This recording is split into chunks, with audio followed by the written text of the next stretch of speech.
This is Boomer Radio with Julie Patterson on Freedom 95. Thanks for tuning in today. We have a special guest all the way from Dublin, Ireland. Welcome, Peter Mangan, to the show. Hi, Peter. Hi, Julie. How are you? I'm wonderful. Mary Pat and I were just thinking, even if you just talked for 10 minutes, it'd be a great show because we can listen to that wonderful accent. Peter is with the Freebird Club. Peter, tell our audience what the Freebird Club is. Okay, so the Freebird Club is a peer-to-peer membership club for older adults, for people over 50. And what we're trying to do is create a real community of people who can connect through our web platform with a view to actually meeting and going and traveling and staying with each other. So what we're really trying to do is create a kind of a social club version of Airbnb. I don't like referencing Airbnb too much, but it seems to connect with people in terms of getting a sense of what this is. So the people within the club, all of whom are of an age above 50, can connect and travel and stay with each other. It's always about staying with somebody because what we're trying to do is highlight the importance of companionship and the social interaction as much as the accommodation and travel side. So we're trying to provide a new way of traveling for older adults that's based around the social more than just the pure travel. Okay. And obviously on the host side, it's a means for people to make that spare room available to meet other people and welcome other people to their homes. Yeah, Mary Pat already does some of this. Yeah, it's interesting. Oh, wow. In fact, I have a gentleman coming next week, 63-year-old from Florida, doing some work in Indianapolis. But I love Airbnb, and the whole concept of older people getting together and doing it's great. Absolutely, yeah. And I suppose the thing is, we felt that Airbnb is fantastic, and I use it when I'm traveling. But most cases, you're not actually meeting the host or staying with the host. So what we're doing is creating something that is always about staying with the host, because it's always about people spending a bit of time with each other and having that kind of interaction that, can be very valuable and very important for people after a certain age, because a lot of people find themselves alone and would like to travel but have no one to do it with and wouldn't be inclined to go off on their own. So this is a way to mobilize them, I suppose, and make it all seem possible, to keep the doors open, so to speak. Well, and also, Peter, if say, for instance, we came to Ireland, there's nothing better than staying with somebody who is native to that country or that area, right? Absolutely, yeah. And I mean, that's really the kind of authentic experience that we all look for when we're traveling. And I suppose the whole roots of this was what I was seeing at home, because I rent out a cottage I have in County Kerry in Ireland through Airbnb and other sites. And although my dad wasn't living there, he lives down the road, and he's a widower now, and he's retired. And he basically was the one who was doing the meeting and greeting of guests on my behalf. But when some older guests came to stay, all of a sudden they were going off to the pub together, and they were going off on sightseeing trips together. And he was loving this because it was a whole new lease of life. He had retired, and I suppose he wasn't as out and about as he used to be. And then the feedback I was getting from the guests was that this was the highlight of the trip, the meeting a local and being taken around by a local. So it's a really important and very valuable aspect to all of this, that kind of local connection to the local area. So was your dad your inspiration to create this? Absolutely, yeah.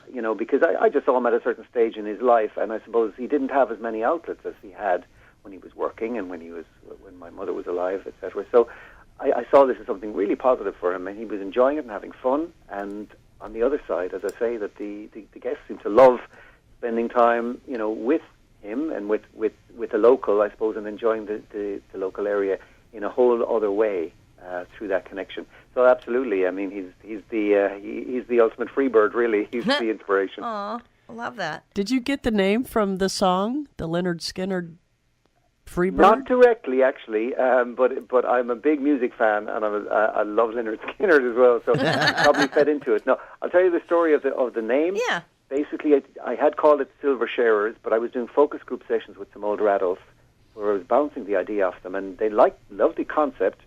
This is at the very early days. They didn't like the name. They thought silver.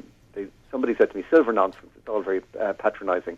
Come up with something a bit more inspiring. So that's where I come up with Freebird, because the notion of flight and freedom, and even the whole notion of the empty nest. It all just seemed to fit very well. And then I thought subsequently of the song, and I thought it's perfect. A lot of boomers are former, are still rockers. Coming from that generation where they like their rock and roll. So I just went to the Rock and Roll Hall of Fame over the weekend. It was so spectacular. You have to come to America so I can take you. Where is that, by the way? It's in Cleveland, Ohio. Oh, right. Yeah, my sister just moved there. I probably wouldn't have gone. Anyway. Yeah, I'd love to check that out. So I see on your site that, which is the freebirdclub.com. It says... Yeah, it's actually freebirdclub.com. We've dropped in the URL in the domain name, so it's freebirdclub.com. Okay, good. Thank you for that. It goes. Well, I'm trying to look here. It says you've got hosts in all kinds of countries, like all over the place. Yeah, I mean, it's very early days for us. We actually only launched the business in April, but we already have about 1,500 members in 38 countries. Wow. Now, in some countries, we only have a handful of people. I suppose you have to start somewhere, but there has been great traction, and we're seeing it. We thought we'd start with Ireland and England and hope to get another couple of countries in Europe going, but all of a sudden, we seem to have more Americans on it than we have Irish people even. Really? And it's spread across all the way to Asia, and even we've somebody down in South Africa and Australia. And most countries in Europe. So it's very exciting for us to see that kind of it is the early days, but to see those kind of seeds being sown, Yeah, I'll sign up. You just launched it in April. Yeah, we piloted it for about 6 months before that. So we literally turned on the lights of the website and we kind of put it out there in a kind of soft launch way and just see what kind of interest and see if we could get some people using it. And it went very well. So we turned up the dial then and we launched it properly with a bit of PR and a bit of fanfare back in April, and it's kind of taken off then since then. So far so good. Yeah, right.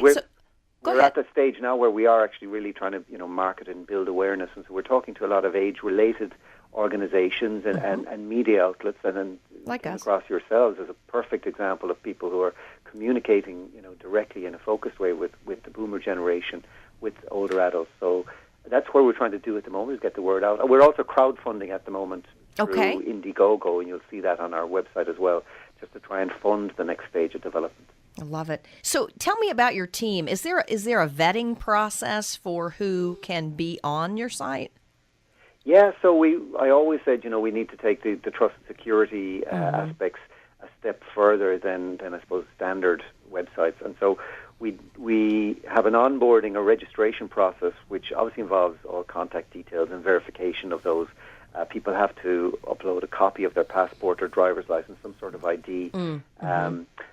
That's all checked. The unusual or the unique thing about the Freebird Club is people have to provide a personal profile, write a little bit about themselves, their interests, etc. So there's a little bit of extra information that's required there, because every member has to have that so that people can see a little bit about each other rather than just see rooms being advertised. Yeah, I see that. And they tell a little bit about their interests and exactly, because we want people to ultimately connect around their interests and shared interests, so that the people are kind of planning for a stay that will have that kind of sense of compatibility and where they'll have things to talk about, at least, if not even things to go out and do.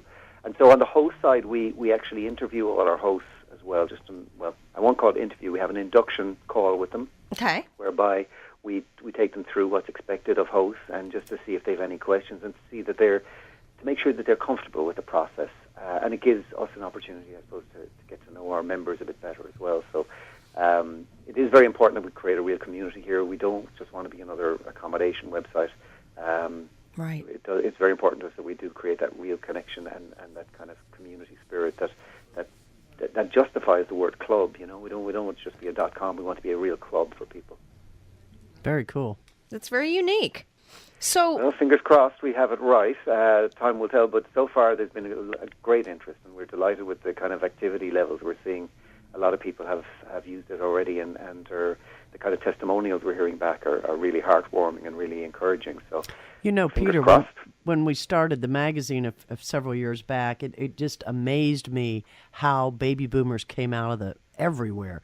Everybody's got a story. Everybody has ideas. It's just very vibrant, very inspiring, I guess.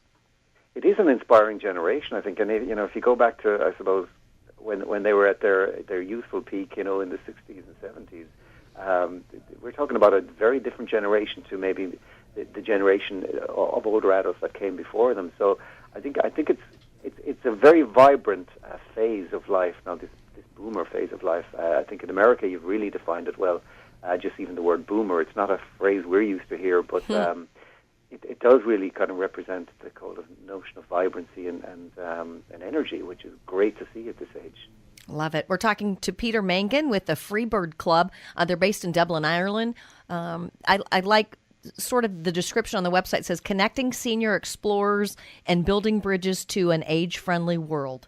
Kind of says it all. Yeah, that's really what we're trying to do. I mean, people ask me, what is the Freebird Club about? And I tend to start with the notion of, well, I always say it's a social club first and a travel site second. But what we want to do really is mobilize people and give them a sense of opportunity and that the world is still there to be explored and to be appreciated at any age. And we now have the ability to do that, and we have the tools to do it. And as long as people can make themselves, find themselves online, I think it's all there for them now. And we want to provide something that's really bespoke and customized, such that even those who might be that little bit older and maybe wouldn't go on to certain other sites, that they'll feel at home with us. I love it. TheFreebirdClub.com for any information you might want. Peter, thank you so much for being on Boomer Radio today.